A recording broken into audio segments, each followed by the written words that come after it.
Hello and welcome to Wargame Life. I am Uncle Marker, and this is the channel where I talk about all the elements of the miniature wargaming life.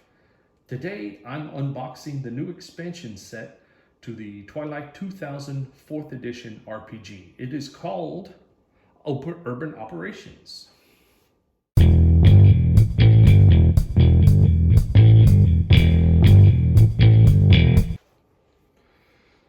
Urban Operations is the 4th edition version of the Free City of Krakow expansion, which we saw in previous editions. So let's take a look at what's going on here. Let's open this up. It's a much smaller box than the core set. Let's see if I can get this. There we go. All right. Get rid of these. And let's see what's going on here. On the very top, we've got new cards. Encounter cards, which are pretty cool. I don't know how they fit into the original deck because the original deck mimicked a typical set of poker cards. Each encounter would have a symbol and a number, between ace to king, and then the symbols were diamonds, clubs, spades, and hearts. So I'm not sure. Okay, I guess these are just, replacement encounters for the ones that we saw in the original, the core set. So I guess you can add some new ones. A game's catalog, of everything Free League presents. And then we got another nice set of counters here. This looks like, these are... it's got some of the same counters that we saw in the last box set, but then I guess there's counters here to designate what floor the player or the figure or the character might be on. And then looks like we're dealing with some sandbag walls perhaps, and then I guess this looks like rubble. I'm not sure exactly where those will come in, but anyway, that's interesting there. And then we see maps. Love maps in this. So let's get this out. Oh, there's a lot of them here. So quite a few, almost as many as were in the original. I'll have to count them up, but these are individual encounter maps. Looks like 1, 2. Oh, is that double? Oh, it's double-sided. Oh, that's pretty cool. All right. Anyway, that's 2, 3, 4. I'm just gonna count them up. 5, 6. Ooh, cool. 7, 8, 9. This looks like a fold-out one. 10. That one does not fold out. 11. Let's see, 12. Yeah, and I think we're back to the front again. So anyway, 12, a dozen of these single-page maps, I suppose, which I guess they can be connected to make larger maps. That's pretty cool. So we gotta put that there. And it looks like we got a bigger map. This looks like a large-scale scenario map. And it is of, what you would see, what you would think what a typical urban encounter would be. This is cool. I like it. Looks like some sort of walled fortress. With a lot of space around to have a battle in. That's cool. I really like this. Does it have a backside? It sure does. All right, so it's got this side. Is it folded over? No. Okay, so pretty good looking maps. I am really impressed. These are they were pretty good quality in the first box set, but looks like they've improved a bit. Now this is going to be a wider area map, looks like. Okay.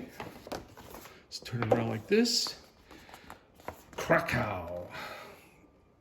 This gives you the general size of the remaining city, the free city of Krakow, which is basically one of the last remaining large population centers after the Twilight War. This is cool. I like this. I like this. And on the back, maybe even a whiter. No, this is Carlsborg. Okay, so they include a Swedish city as well as a Polish city in case you're doing your campaign in Poland or Sweden, which they've added for this this particular 4th edition because the publisher is freeleague based out of Sweden. So let's go to this lovely book. Let me see how big. You know, it's the same size, same kind of cover as the core rules. It looks like 96 pages. Pretty good spread. Very similar artwork as we saw in the previous books. Obviously the same kind of formatting.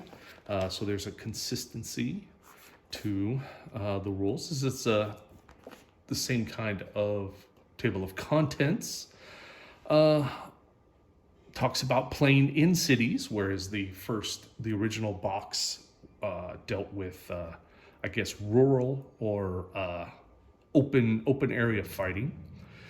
Let me see, maybe they've got some archetypes. One is the cop, another is the criminal. Talking about city warfare, fog of war, city movement, buildings, close quarters combat, which doesn't seem to be enough in my opinion, in Twilight 2000, but maybe we'll see a change with this.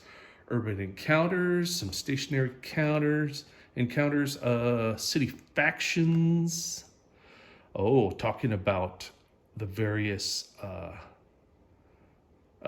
groups that are operating within the city, and then it's got plots. Oh, that's great. You know what? I want to go straight to the plots and just sort of browse through there. I'm not going to spoil any of them, but I do want to sort of, ooh, wow, that's a cool picture. Sort of just talk about it. Spear of Destiny seems to be in any campaign dealing with modern Eastern Europe. Last Offensive. Oh, this is cool. Okay, all right. Oh, awesome.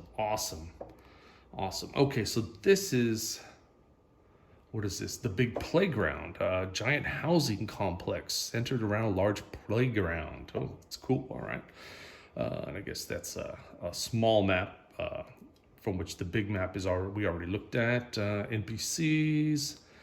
All right, I'm not going to spoil too much here, but the artwork is amazing, really good, gives a really good sense of the environment.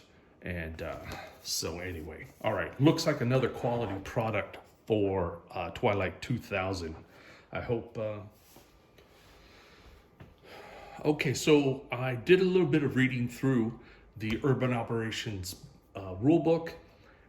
It got some idea of what kind of campaign I can start planning for with this book, and also tell you a little bit of what I've been doing with Twilight 2000 up until now, and then my general opinions of the book. I feel like Urban Operations should have been included with the core set. There's just so much world building in this book. And it just seemed to be lacking in the core rules. I feel like this book fills out the world of Twilight 2000, gives it a little more life, a little more realism, a little more stuff for the characters and players to sink their teeth into, sort of, to use a phrase.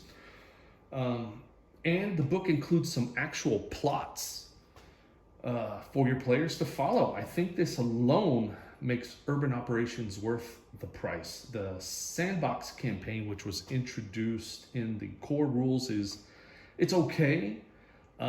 It basically puts the players out in the wilderness of Poland, and they initiate whatever encounters they want to follow or whatever plot threads they want to follow on their own. The players are supposed to create a big dream, which is, I guess, should be in quotes, big dream, for their characters. And through this big dream, should generate some plot hooks brought up by the players themselves. The referee doesn't create the plot hooks for them. But as has happened in my experience, the players that I know may not be as imaginative. And so without solid big dreams, the campaign that we were playing just sort of became static and uninteresting. But my first campaign as a referee was played on Roll20 during the COVID years, and that had its own challenges. But the campaign proceeded all right, and the players were in some really incredible firefights. I thought the combats that we ran into were awesome. But ultimately, the players did not have an overarching goal, and therefore they really didn't play. They didn't feel like their characters played a role in the world of Twilight 2000. At Millennium Con 2022, I decided to run a Twilight 2000 one-shot. We played it on a tabletop with miniatures and 3D printed terrain. Had about I think 6, maybe 8 players. I created an encounter based on the module The Village, created by Andrew Frampton. It's available on DriveThruRPG, and I'll include a link in the description so you can go check it out. I made some pre-made characters for the players, and each character, I gave them a list of rumors about the village. And this gave them something to investigate. This made the village sound like there's some secrets here. There's something interesting happening here, so the players would be compelled to investigate. And I also linked victory points, I guess, at the end of the one shot, at the end of the encounter, so that players could see, could rate themselves on how much they were able to accomplish during the encounter. So, and whoever got the most got a small prize. So the rumors helped out quite a bit, and there was enough to get the players to commit to achieving a goal of some kind. Overall, I'd say the one-shot encounter was a success, and it'll probably be a blueprint for how I will run encounters in the future. So anyway, I hope you enjoyed this unboxing of Urban Operations. If you like this video, please give it a thumbs up. If you want to see more content like this, then please subscribe to the channel. I'll see you next time. Bye.